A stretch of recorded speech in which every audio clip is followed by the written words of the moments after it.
দেশে আগামী 2 বছরে নিম্ন আয়ের 1 লাখ মানুষের চোখের ছানি অপারেশনের উদ্যোগ নিয়েছে পিকেএসএফ ও অরবিস। আজ রাজধানীর আগারগাঁওয়ে পিকেএসএফ ভবনে সেই লক্ষ্য নিয়ে চোখের ছানি অপারেশন প্রকল্পের উদ্বোধন করা হলো। অনুষ্ঠানে প্রধান অতিথি ছিলেন স্বাস্থ্যসেবা বিভাগের সচিব সাইদুর রহমান। পিকেএসএফ চেয়ারম্যান জাকির আহমেদ খানের সভাপতিত্বে অনুষ্ঠানে অন্যান্যের মধ্যে বক্তব্য রাখেন অরবিস পরিচালক ক্রিস্টি হারবার্ট এবং পিকেএসএফ এর ব্যবস্থাপনা পরিচালক ফজলুল কাদের। শাহিদ জাহিদি প্রতিবেদন।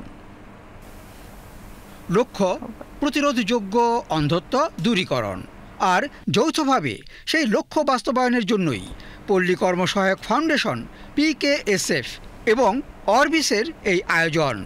চোখের ছানি অপারেশন প্রকল্প নিয়ে যাত্রা শুরুর এই আয়োজনে শরিক জনেরা গরিবের চক্ষু স্বাস্থ্যসেবায় সহযোগিতার নানা দিক তুলে ধরেন।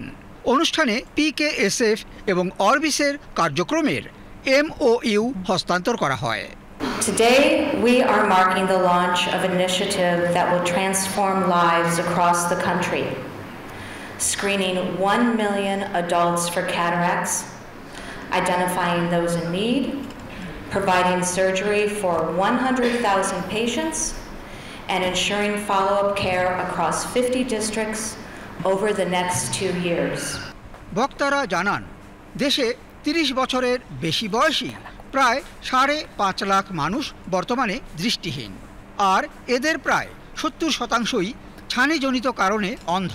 তাই তো এই অসুস্থতার নেতিবাচক প্রভাব পড়ছে জাতীয় উৎপাদনশীলতায়। And especially in rural areas where many government services cannot go or cannot operate, but our partners are there to operate. So I see a great future. And towards poverty eradication, I think this is one of the greatest contribution you are making. And in that sense, you are removing poverty. আর এমন প্রেক্ষাপটেই আগামী 2 বছরে 1 লাখ ছানি operation সম্পন্ন হবে জানানো হয় অনুষ্ঠানে। প্রকল্পের আওতায় পিকেএসএফ এর সহযোগী সংস্থার সহায়তায় 5000 আউটরিচ প্রোগ্রামের মাধ্যমে 10 লাখ রোগীর স্ক্রিনিং করা হবে এবং চক্ষু হাসপাতালের মাধ্যমে 1200-র বেশি স্বাস্থ্যকর্মীকে চক্ষু সেবায় বিশেষ প্রশিক্ষণও দেওয়া হবে।